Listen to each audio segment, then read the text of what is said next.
ছোট বাচ্চারা আরেকটা জিনিস কিন্তু খুব ভালোবাসে, সেটা হলো ছড়া। মানে বাচ্চাদেরকে প্রথমেই যদি আমরা বই দেখিয়ে ছড়াগুলো পড়াতে থাকি তাহলে পড়বে না।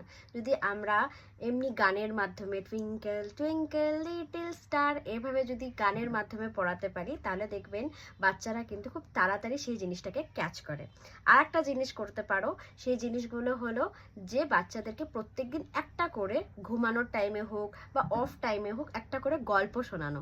বাচ্চারা কিন্তু বেশিরভাগ বাচ্চাদেরই দেখবে গল্প শুনতে খুব ভালোবাসে।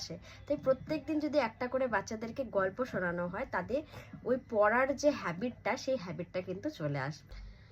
বাচ্চাদেরকে আর একটা জিনিস শেখানো খুব ভালো, যেটা আমি একটা কোনো কিছু ওকে আঁকিয়ে দিলাম, তারপরে ওকে রঙের একটা কোনো রং দিয়ে দিলাম, ও ইচ্ছে মতন যা খুশি করুক। সেই আমাদের আইডিয়াটা ওকে না দিয়ে ওর আইডিয়াটা নেওয়া, মানে ওকে দেখানো যে ঘরের রং কি হতে পারে সেটা আমরা বলবো না, ও নিজের খেয়াল খুশি মতন যা খুশি রং করুক।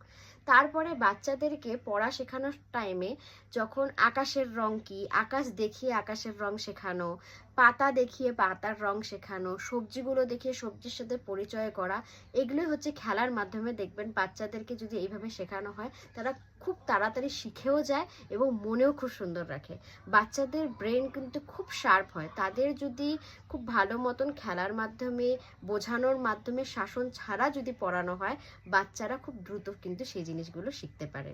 এরপরে যখন বাচ্চা একটু বড় হয়ে যাবে, 4-5 বছর হয়ে গেল, 4 বছর হয়ে গেল, তখন বাচ্চাদেরকে আমাদের দেশের সাথে আমাদের জাতীয় ফুল কি ফল কি এই সমস্ত জিনিস, নিজের পরিচয়, তার নাম কি, বাবার নাম কি, তারপরে হচ্ছে অ্যাড্রেস কি, ফোন নাম্বার কি, এই সমস্ত জিনিস ধীরে ধীরে শেখানো উচিত। কিন্তু 2.5 বছর থেকে যখন আমরা স্টার্ট করব তখন যে আগের পয়েন্টগুলো বললাম গল্পের ছড়ে বাচ্চাদেরকে শেখালে বেশি ইমপ্রুভমেন্ট হয়।